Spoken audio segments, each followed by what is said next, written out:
श्री रामचरितमानस में तुलसीदास जी द्वारा स्तुति गान के द्वारा श्री रामचरितमानस का प्रारंभ। जो सुमिरत सिद्धि होई गणनायक करिबर बदन, करहु अनुग्रह सोई बुद्धि राशि शुभ गुण सदन। जिन्हें स्मरण करने से सब कार्य सिद्ध होते हैं, जो गणों के स्वामी और सुंदर हाथी के मुख वाले हैं, वे ही बुद्धि के राशि और शुभ गुणों के धाम श्री गणेश जी मुझ पर कृपा करें। मूक होय बाचाल पंगु चढ़ई गिरिबर गहन, जासु कृपा सो दयाल द्रवहु सकल कलिमल दहन। जिनकी कृपा से गूंगा बहुत सुंदर बोलने वाला हो जाता है और लंगड़ा लूला दुर्गम पहाड़ पर चढ़ जाता है, वे कलयुग के सब पापों को जला डालने वाले दयालु भगवान श्री रामचंद्र जी मुझ पर धृत हो अर्थात दया करें। नील सरोरुह श्याम तरुण अरुण बारिज नयन, करुं सो मम उर धाम सदा शीर सागर शयन। जो नील कमल के समान श्याम वर्ण है, पूर्ण खिले हुए लाल कमल के समान जिनके नेत्र हैं और जो सदा क्षीर सागर में शयन करते हैं, वे भगवान नारायण श्री हरि मेरे हृदय में निवास करे। कुंद इंदु समदेह उमा रमन करुणा अयन, जाहि दीन पर नेह करहु कृपा मर्दन मयन। जिनका कुंद के पुष्प और चंद्रमा के समान गौरा शरीर है, जो पार्वती जी के प्रियतम हैं और दया के धाम हैं, और जिनका दीनों पर स्नेह है, वे कामदेव का मर्दन करने वाले शंकर जी मुझ पर कृपा करें। बंदौ गुरुपद कंज कृपा सिंधु नर रूप हरि, महामोहतम पुंज जासु बचन रवि कर निकर। मैं उन गुरु महाराज के चरण कमल की वंदना करता हूँ, जो कृपा के समुद्र और नर रूप में श्री हरि है, और जिनके वचन महामोह रूपी घने अंधकार के नाश करने के लिए सूर्य किरणों के समूह हैं। बंदौ गुरुपद पदुम परागा, सुरुचि सुबास सरस अनुरागा, अमीय मूरिमय चूरन चारु, समन सकल भव रुज परिवारु। मैं गुरु महाराज के चरण कमलों की रज की वंदना करता हूँ, जो सुरुचि सुंदर स्वाद सुगंध तथा अनुराग रूपी रस से पूर्ण है। वह अमर मूल संजीवनी जड़ी का सुंदर चूर्ण है, जो संपूर्ण भव रोगों के परिवार को नाश करने वाला है। सुकृति संबुतन विमल विभूति, मंजुल मंगल मोद प्रसूति, जन मन मंजु मुकुर मल हरणी, किए तिलक गुण घन बस करनी। वह रज सुकृति पुण्यवान पुरुष रूपी शिवजी के शरीर पर सुशोभित निर्मल विभूति है और सुंदर कल्याण और आनंद की जननी है। भक्त के मन रूपी सुंदर दर्पण के मैल को दूर करने वाली है और तिलक करने से गुणों के समूह को वश में करने वाली है। श्री गुरु पदनक मणिगण ज्योति, सुमिरत दिव्य दृष्टि ही होती, दलन मोहतम सोस प्रकाशु, बड़े भाग उर आवहि जासु। श्री गुरु महाराज के चरण नखों की ज्योति मणियों के प्रकाश के समान है, जिसके स्मरण करते ही हृदय में दिव्य दृष्टि उत्पन्न हो जाती है। वह प्रकाश अज्ञान रूपी अंधकार का नाश करने वाला है।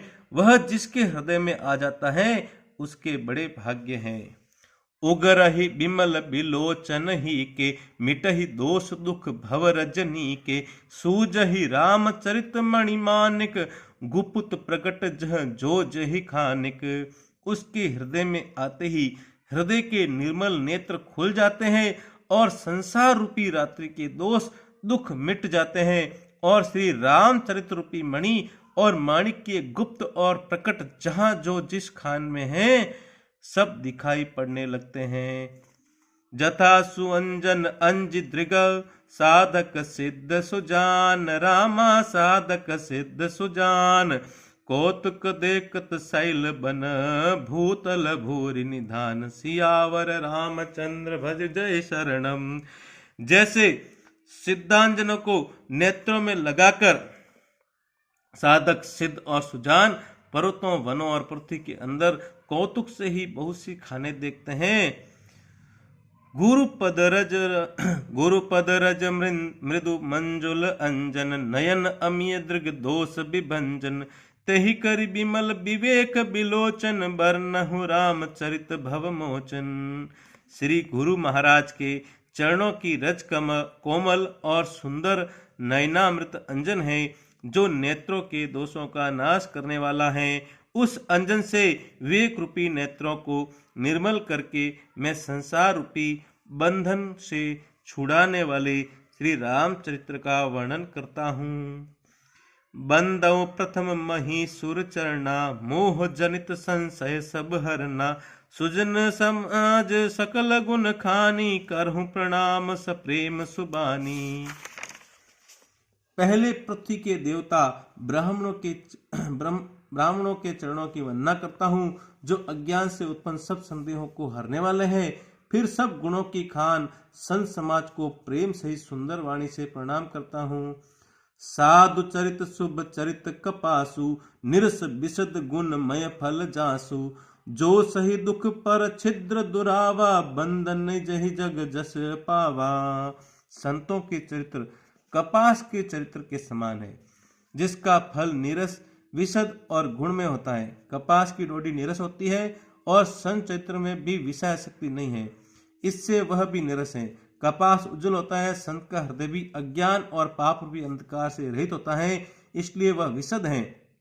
और कपास में गुण यानी तंतु होते हैं, इसी प्रकार संत का चरित्र भी सद्गुणों का भंडार है, इसलिए वह गुणमय है। जैसे कपास का धागा सुइयों के किए हुए छेद को अपना तन देकर ढक देता है, अथवा कपास जैसे लोडे जाने, काते जाने और बुने जाने का कष्ट सहकर भी वस्त्र के रूप में परिणत होकर दूसरों के गोपनीय स्थानों को ढकता है, उसी प्रकार संत स्वयं दुख सहकर दूसरों के दोषों को ढकता है, जिसके कारण से उसने जगत में वंदनीय यश प्राप्त किया है।